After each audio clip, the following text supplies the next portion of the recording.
Hey guys, my name is Rory. I'm with New Craft Metal Products. We build the Craftlander boat lift, and today what I'm going to be showing you how to do an assembly video on the pontoon or tri-toon rack. That's what we call it. This is going to be the setup that lifts the boat up by the deck of the boat, kind of lets your tubes of the pontoon just hang.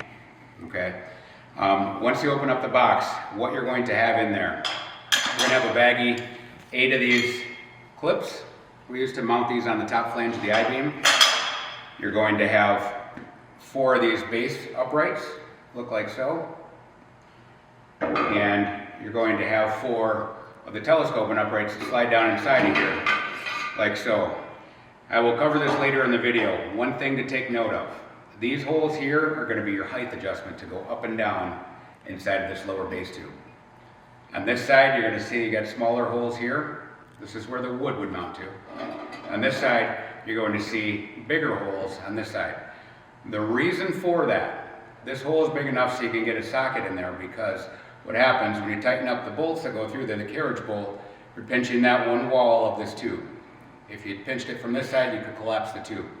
So you can very carefully put your nut in there, slide it on your deep socket, put it on to tighten it. Again, I will be covering more of that when we get to that step. Next, you will have a hardware bag. It's going to look like this. It's going to have an assembly drawing in the bag with pictures showing you what's going on.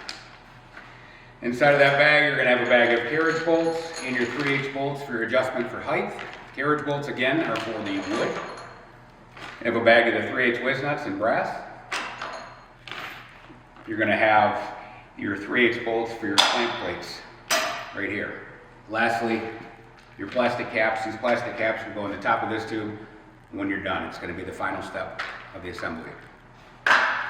Starting out, the way I like to do it when you start out, these bubbles on here that you can see in this column, personal preference, you can put them on the inside or the outside. Personally, I like them facing towards the outside of the lift, so you want to try to do that at every corner. You're going to have 2 of these on each side, one here, one there, one there, and one there.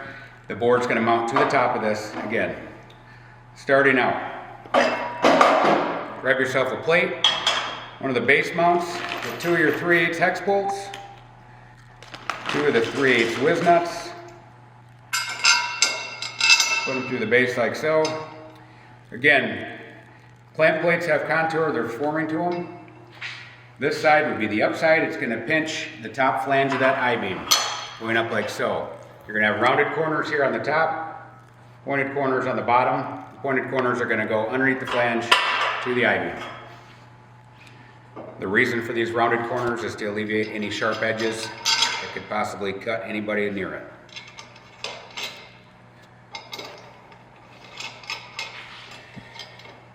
With that plate on like so, this is what it looked like.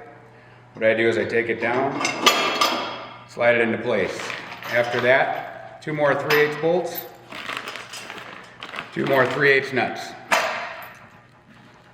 Take the bolts, drop them through the holes. Clamp plate goes on the bottom. Just make sure that you're pinching the flange of the I-beam.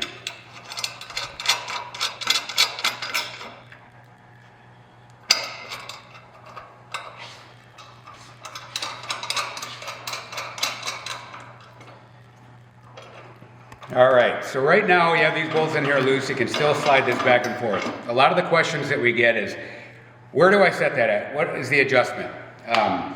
The best I can say about that is there's no right or wrong way to do it. All boats are made different, whether it's round tubes, elliptical tubes where they could be egg-shaped, so these distances may change. Your final goal in this, as far as your spacing, what this is going to determine, is going to be anything you can do the very first time when you walk the boat on the hoist to test for fitment. You want to be able to stand on one side of the boat, push it all the way to one direction, and it's going to hit the boards before it's going to let the boat come in contact with any of the columns on the boat lift. That's going to protect it from any damages. Good rule of thumb I use here is 8.5 inches. Not saying to use 8.5 inches. That's from the side of this keel guard plate to the base plate of your upright. Okay, 8.5 inches there works. It's pretty fail-safe, but again, that's why it's important the first time on, walk the boat on, make sure everything's jiving and going on smooth. It's not rubbing on anything where it shouldn't be. Once that is done, you can go ahead and tighten up these 4 bolts on each upright. Again, there's one in each corner. Today I'm just going to be representing the one side. So once you have those tight, you can tighten those up, 9/16 socket and wrench to get those tight. This is going to bring you to the next step, this upper tube that we spoke about earlier. Talked about these holes in the socket wrench to be able to get the nut in there. Those are always going to be pointing towards the inside of the lift, okay, center of the lift. So you're going to drop that down, make sure your holes here are lining up with your adjustment holes for height. After that, you can get into the carriage bolt bag. You can grab one of the 3/8 bolts here, one of the 3/8 whiz nuts. Put it at whatever dimension. This dimension is going to change depending on the diameter of your tubes. So the goal on the height, when this is done, is to have your tubes as close to the I-beam of the carriage as possible without touching. What that's really going to do you a favor for if you're one that struggles with shallow water. Any distance you have in between your tube here can be prevented. It's going to gain you more depth so your boat can float on and off. If you're in really deep water, you can have a big gap here. It doesn't make a difference where you set it at. Once you get that bolt through there, put the nut on. This is what one corner assembled should look like. At this point, you can tighten everything up. I have one in the back and one in the front there. The next step is going to be installing the boards. Good rule of thumb on that, always have at the top of this, don't ever put your board flat flush with the top of this. I like to go usually about 1 inch roughly, could be 1/2 inch, could be 2 inches. Whatever you want to do, just give some wood. It's a little cushion for the aluminum on the boat to protect it more above this aluminum tube. This can be a 2-person job to set this up. When you have your 2x10x14 lumber, this comes as part of the kit. We miter the top corners, that way you don't have a sharp corner to catch any part of the bottom of the pontoon. When you have that, what I like to do, a lot of times you're by yourself with this or you don't have an extra hand. So if you have a couple of clamps, this is what we're going to use today. It's just a vice clamp. You will have to drill these holes in the wood. What I like to do is clamp the board on first, take your drill from this side and run your drill bit right through, follow it all the way through. I'm going to clamp it on the front here first. What you do is you take your clamp, pick up your board, just get it somewhat close for now. Put your clamp into place. Now that's holding that in for you. What I like to do here, pick up your board.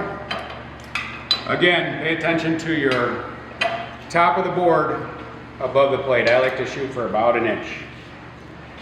Make sure your clamp's adjusted properly.